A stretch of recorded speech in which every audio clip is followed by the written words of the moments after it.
کیسے ان کے چینج کیے جاتے ہیں. دیکھیں جب کسی خبر کو ہائی لائٹ کرنا ہو معاشرے میں اور عوام کی زبانوں پہ اس کے تذکرے کو لانا ہو تو یہی میڈیا اس خبر کو ہائی لائٹ کرتا ہے. اور جیسے ہی کسی خبر کو دبانا ہو اور عوام کی زبانوں سے اس کے تذکرے کو ختم کرنا ہو تو یہی میڈیا اس ایشو کو پیچھے لے جاتا ہے. کسی پارٹی کو، کسی پروٹیسٹ کو، کسی احتجاج کو، کسی دھرنے کو کامیاب کروانا ہے تو یہی میڈیا سامنے آتا ہے اور اسی میڈیا کی خدمات لی جاتی ہیں. اور کسی دھرنے کو، پروٹیسٹ کو، خواہ وہ کتنا ہی بڑا کیوں نہ ہو،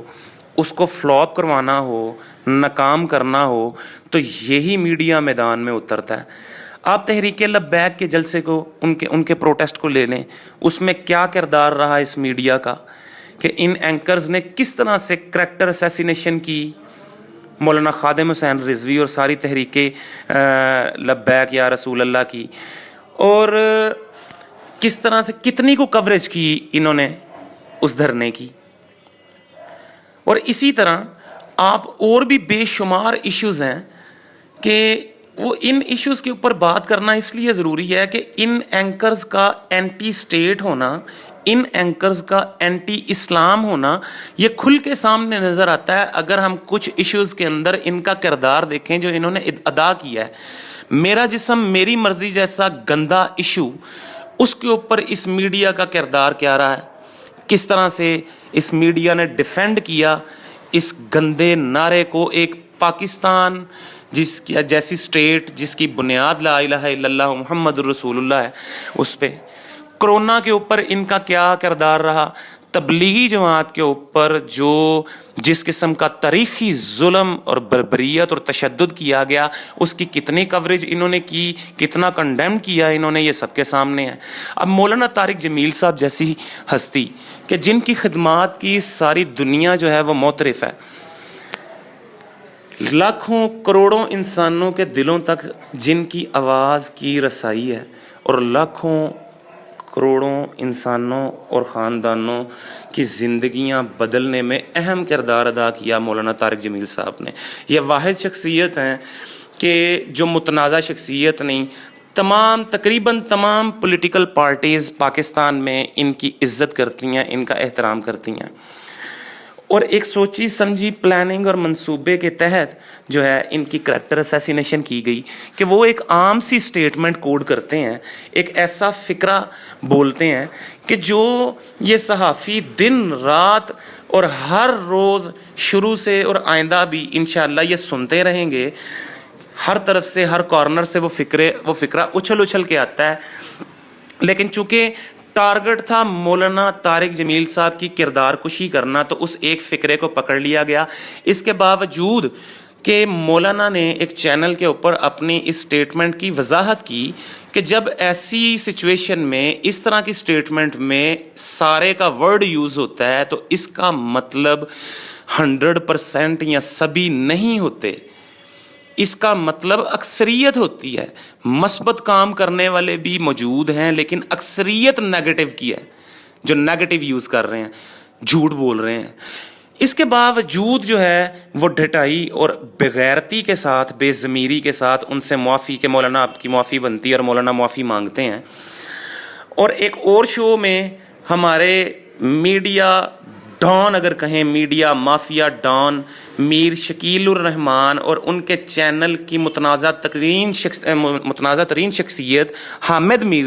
جو ہیں، کرپٹ ترین صحافی جن کی زبان سے نہ آج تک دینی طبقہ بچا، نہ ہمارے عسکری ادارے اور انٹیلیجنس ایجنسیاں جو ہمیں اپنی جان سے زیادہ عزیز ہیں نہ وہ بچیں، کہ وقتاً فوقتاً یہ کاری ضرب لگاتے رہے پاکستان کے خلاف، پاکستان کے اداروں، معتبر اداروں کے خلاف، کہ وہ بھی پوچھ رہے ہیں، ان سے معافی مانگ رہے ہیں اور مولانا مانگ رہے ہیں. کیا آپ یہ معافی خادم حسین رضوی صاحب سے منگوا سکتے ہیں؟ یا میں اور 2-3 علماء ہیں جن کا میں نام نہیں لینا چاہتا، کیا ان سے منگوا سکتے ہیں؟ انہیں ایک مرتبہ کہیں، وہ آپ کے سر کے بالوں سے پاؤں کے ناخنوں تک آپ کا کچا چٹھا کھول کے رکھ دیں گے. آپ ایک مرتبہ صرف ان سے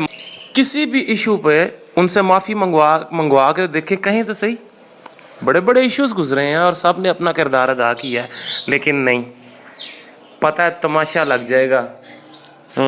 کافی چیزیں باہر آ جائیں گی۔ دیکھیں پیارے ویورز، ان لوگوں کی جرنلزم، ان لوگوں کی صحافت کو اگر شارٹ ورڈز میں کلیریفائی کرنا ہو، ڈیفائن کرنا ہو، آپ کہہ سکتے ہیں میرا سوال اور جواب بھی میرا۔ یعنی یہ کیا کرتے ہیں، جیسا پینک کریٹ کرنا ہو، جیسے جس طریقے سے کسی ایشو کو اٹھانا ہو اور جس رخ میں لے کے جانا ہو کسی مسئلے کو، یہ اس کے مطابق جو ہے یہ سوال بناتے ہیں، پیدا کرتے ہیں، پھر اپنی مرضی کی اپنے اس یعنی مقصد سے ریلیونٹ پرسنالٹی کو سامنے بٹھاتے ہیں، اور پھر آن ریکارڈ کیمرے کے سامنے ان سے اپنی مرضی کے یہ جواب پوچھتے ہیں۔ یہ ان کا جرنلزم ہے۔ اس طرح یہ پینک کریٹ کرتے ہیں یا ایشوز کو کسی بھی رخ کے اندر یہ لے کے جاتے ہیں۔ بازیگر ہے،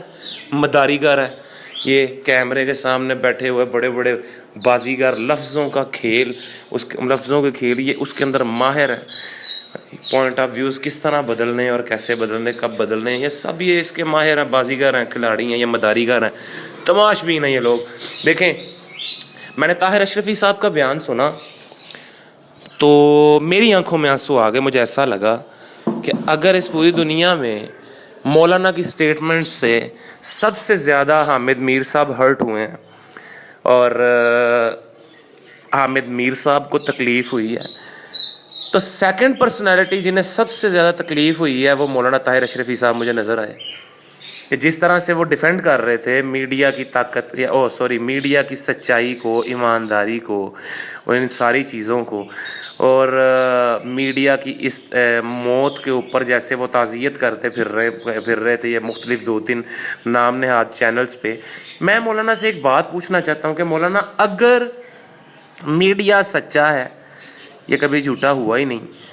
میڈیا سب سے زیادہ سچ بولنے والا ایماندار ادارہ ہے، تو اب سے کچھ عرصہ قبل جہلم کے راستے کے اندر جی ٹی روڈ کے اوپر آپ کو ایک گاڑی کی پچھلی سیٹ پہ نشے کی حالت میں لیٹا ہوا پایا گیا، اور بقول میڈیا، میں نہیں کہہ رہا، بقول میڈیا آپ کی گاڑی سے شراب کی انگلش برانڈز کی باٹلز جو ہیں وہ برآمد ہوئیں۔ اس کے بعد پھر آپ کے اس ٹائم کے موشنز جو تھے، آپ کی حالت جو تھی کہ آپ کا الٹیاں کرنا اور آپ کا وہ اس وقت اب سٹیبل نہ رہ سکنا، یہ ساری چیزیں میڈیا نے دکھائیں۔ تو اگر مولانا یہ میڈیا سچا اور ایماندار ہے، یہ کبھی جھوٹا نہیں ہوا، تو یہ میڈیا اس وقت بھی سچا تھا جب آپ ٹی وی چینلز پہ بچوں کی برتھ ڈے میں یوز ہونے والے غبارے جو ہیں نا، وہ سائز کے آنسو نکال کے کلیریفائی کرتے پھر رہے تھے اپنے آپ کو، ڈیفائن کرتے پھر رہے تھے اپنی سچویشن کو، اور میڈیا کے جھوٹ کو اور سازش کو بے نقاب کرتے پھر رہے تھے کہ میرے خلاف یہ سازش ہو رہی، میڈیا جھوٹ بول رہا ہے، تو پھر اس وقت بھی یہ میڈیا سچا تھا۔ اور اگر مولانا بقول آپ کے اس وقت یہ میڈیا جھوٹا تھا، تو مولانا پھر آج بھی ہو سکتا ہے، آج بھی ہو سکتا ہے۔ افسوس اس چیز کا ہے کہ اس پاکستان میں ہر طبقے کو ہر چیز کو خریدا جا سکتا ہے۔ دیکھیں سبھی گندے نہیں ہوتے، یہ کچھ مچھلیاں اندر ہوتی ہیں کہ جن کی وجہ سے سارے تالاب کو گندا کہہ دیا جاتا ہے یا گندا کر دیتی ہیں سارے تالاب کو۔ دیکھیں دوستو، اس دور کی 5th جنریشن وار جس کی پیشن گوئی کی جاتی رہی وہ یہی ہے کہ سوشل میڈیا اور الیکٹرانک میڈیا، کہ اس کے اوپر یہ وار لڑی جائے گی اور آج لڑی جا رہی ہے۔ اس کے جہاد میں میرا ویڈیو بنا کے اپلوڈ کرنا یہ میرا حصہ ہے۔